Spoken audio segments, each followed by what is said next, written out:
მოდი ვეცადოთ აუდიტორიას აუხსნათ, ისედაც რთულ მდგომარეობაში მედიას კიდევ დამატებით რა შეზღუდვებს უწესებს ახალი ინიციატივები, რომლებიც თუ იქცა კანონებად, ჩვენ რაღაცა თვალსაზრისით სივრცე გვეზღუდება. რა შეზღუდვებია ეს? რა ტიპის ალყაშია ახლა მედია? ხო, ამ თემაზე წინაკვირასაც ვსაუბრობდით თქვენთან ერთ-ერთ ეთერში, იმიტომ რომ მართლაც მნიშვნელოვანი საკითხია, გამომდინარე იქედან, რომ ხელისუფლებამ გადაწყვიტა როგორღაც მედიას კისერი ეს სხვათაშორის ყველა ხელისუფლების სურვილი იყო სხვადასხვა დროს და სხვადასხვა მეთოდებს მიმართავდა და ამ ხელისუფლებამ ახლა გადაწყვიტა რომ ეს ასე ბოლომდე მიიყვანოს საქმე. ხო, იმიტომ რომ მაშინაც გავიხსენეთ, ეხლაც გავიხსენებთ. ხო, ივანიშვილის პირდაპირ აქვს ნათქვამი, რომ გამორთეთ ერთ-ერთ ოპოზიციურ არხზე იყო საუბარი რუსთავიორი და ხო, ყველაფერი კარგად იქნება და ეხლა ეს რუსთავიორი მაშინ ეცადნენ რომ ისე გამოერთვათ რომ წაიღეს ასე ვთქვათ, ხო? წინის წინა პატრონს დაუბრუნეს თუ რაღაცა ესე. და მაგრამ არ გამოირთვეს რუსთავიორი, მთავარი არხი გაჩნდა, ტელევიზიები არის, ხოები ასე შემდეგ ფორმულა გაჩნდა და არ გამოირთვეს ოპოზიციური მედიები. ეხლა გადაწყვიტეს, რომ მოდი კანონით რაღაცერად მოუგრიხოთ კრისერი და თან ამას დაარქვეს რაღაც ბრიტანული კანონი გადმოგვაქვსო. კი ბატონო, ეხლა მე პირადად ბრიტანულ კანონის წინააღმდეგ არაფერი არ მაქვს. თუ აქ გვექნება ისეთივე დამოუკიდებელი მარეგულირებელი სისტემა, როგორც არის ბრიტანეთში და ისეთივე დამოუკიდებელი სასამართლო, როგორც არის ბრიტანეთში.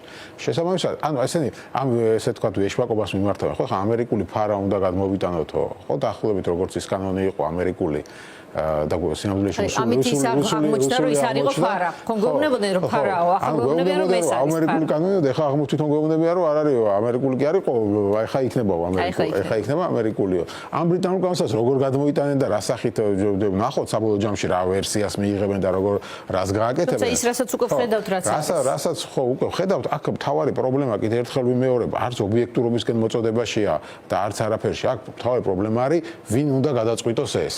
შენ დაიცავი ეს სტანდარტები თუ რაღაც სტანდარტები გიწერო. მე ახლა ხუმრობით ვამბობ ხოლმე ეს კანონი რომ წავიკითხე რომ ამ მუხლებს თუ ამოქმედებ იმედი პოზიტივი რუსთავიორი დასახურია სულ ყველა, იმიტომ რომ არც ერთ ამ სტანდარტს ისინი არ იცავს. ხო, იქ წერია რომ რაღაც მედიას არ აქვს უფლება პოლიტიკურ ან რაღაც რელიგიურ ორგანიზაციებს რაღაც საწინააღმდეგო სიუჟეტები აკეთოს, ან გასაშავებელი სიუჟეტები აკეთოს. დაახლოებით ახლა არ ვციტირებ რა, აზრი ეგ არის და ეხლა იმედი და პოზიტივი და რა რუსთავიორი მაგით არის დაკავებული. ხო, დილიდან საღამომდე ოპოზიციის გაშვებით. ამას აუგრძალავენ იმედს?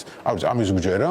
ან იქ წერია რომ არ შეიძლება რაღაცა ცალმხრივად ტოქ-შოუში გაშუქდეს და მეორე მხარეც უნდა იყოს წარმომადგენელი. მაგის წინააღმდეგი ვინ არის?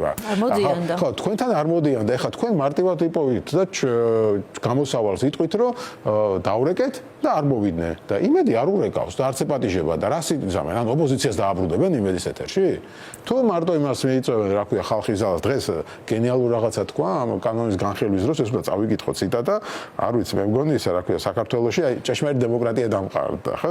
არჩილ გორდულაძის განცხადებით, ეს ახალი სახე არის ქართული ოცნების. ის რომ კანონპროექტების ინიციატორი ქართულ ოცნებასთან ერთად ხალხის ძალაცაა, კლასიკური მაგალითია იმისა, როგორ უნდა თანამშრომლობდეს მმართველი გუნდი და საპარლამენტო ოპოზიცია. ანუ როგორც იქნა ესეთი კონსტრუქციული ოპოზიცია ჩამოყალიბდა ამ ქვეყანაში და არ ვიცი ეთყობა ამ ხალხის ძალას ატარებენ და იტყვიან რომ აი ყავს ოპოზიცია, მაგრამ იქო დაიწყებენ რა ვიცი სხვა პარტიების გაშოვებას და ის პარტიები არ იქნება წარმოდგენილი, ამას რას უშვებიან.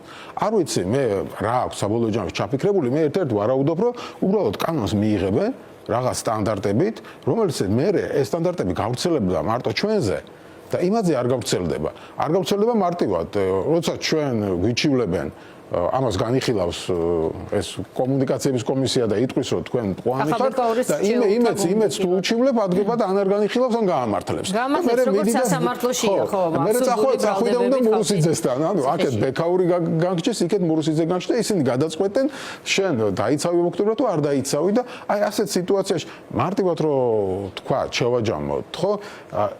კიდევ ერთხელ ვიტყვი, გააკეთონ დამოუკიდებელი სასამართლო გაუშვან მურუსიძეები და ეს კლანი, რომელიც აქ ადეიშვილმა დაუტოვა ამათ და მიხეილ სააკაშვილმა, გაუშვან მარეგულირებელ კომისიაში დანიშნვა ნამდვილად დამოუკიდებელი ხალხი და კი ბატონო მივიღოთ ეს კანონი და მე ვნახოთ ვინ გახდება დასახური.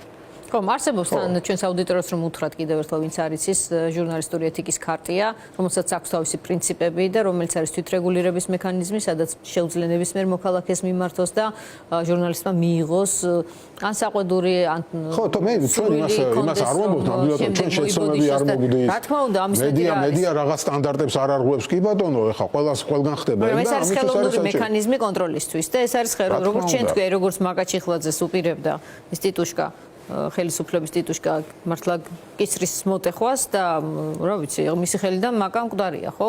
ასევე ასეთივე კისრის მოგრევას აქვს ადგილი, ეხლა კანონების თელ პაკეტს თუ ჩვენ და პლუს ამას ემატება საერთაშორისო დაფინანსება. დაპირება რომ გამორთეთ ყველაფერი კარგით რო დღეს ეხლა ის მაგალითად მე ჩვენ რო გამოვხსნამ დღეს იმედზე იყო ისა რა ქვია ერთ-ერთი ეკონომიკური მიმომხილველი გიორგი აბაშიშვილის ეს ვიდეო ნახე სოციალურ ქსელში ძალიან პოპულარული გახდა გამოვიდა და აი ოსკარიო თუ იმეს ეკუთვნისო საქართველოს ხელისუფლებამ იმიტომ რომ ეკონომიკის ზრდის ტემპით პირველ ადგილზე ვართო აი ასეთ ნიუსებს მოისმენენ დილიდან საღამომდე და ვიღაცები არიან ამ ქვეყანაში ვისაც ამის მოსმენა უნდათ იმიტომ რომ ხა ამ ხელისუფლების მომხრეები არიან და შესაბამისად უნდათ რომ დილიდან საღამომდე ტყუილში იცხოვრონ და დაიჯერონ რომ ამ ხელისუფლებას რო ემხრობიან ყველაფერი კარგად არის აი ასე იყო წინა ხელისუფლების დროსაც და ყველა ხელისუფლების დროსაც ასე არის. და არის ამ ხალხს განსაკუთრებით ჩემთვის რაც არის რაც ყველაზე მეტად ჩემ არ ვიცი შემზარავი თუ რა დავარქვა ამას ეს ხალხი ხელისუფლების მხარდამჭერები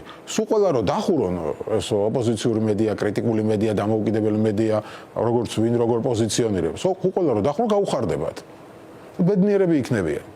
და ასეთ ვითარებდნენ მივიდეთ იმიტომ რომ წნეხი რაც დღეს არსებობს ეს პროპაგანდა ეუბნება მათ რომ რაღაცა ცუდად რო არის ამ ქვეყანაში ხელისუფლება კი არ არის პასუხისმგებელი ნინო ჟიჟილაშვილი არის პასუხისმგებელი და იმას ჯერა რომ შენ ხარ ამაზე პასუხისმგებელი და არა ისა იწყება ტროლფაბრიკის მომართვა და ამ დიდი აქტივობები ამ ხალხს რაღაცას არასწორად ამბობ ან ისე ამბობ და ამის გამო არის ქვეყანაში ყველაფერი ცუდად და რო გამოგრთავენ როგორც იმენიშვილმა თქვა გაისება ვინმეს მოცივი ყველაფერი კარგად იქნება და დიდთოვლობის შედეგად თავისით ჩამოუვარდება ციდან საკვები ბავშვს რომელიც გამოკეთილია მაღალმთიან. აი ეს მედია რო არ იყოს და განგაში ვარ ტეხავდეთ. შეიძლება ვიღაცა ფიქრობს რომ აი ზედმეტად რაღაცა განგაში ატეხეთ, მაგრამ სურარჯობია ზედმეტი იყოს ეგ განგაში და ხალხი არ დარჩეს თქვა. თან არ ყოფილა ზედმეტი. უპატრონოდ ვიდრე საერთოდ ხმა არავინ არ მოიღოს და ვიღაცები დაიხოცონ.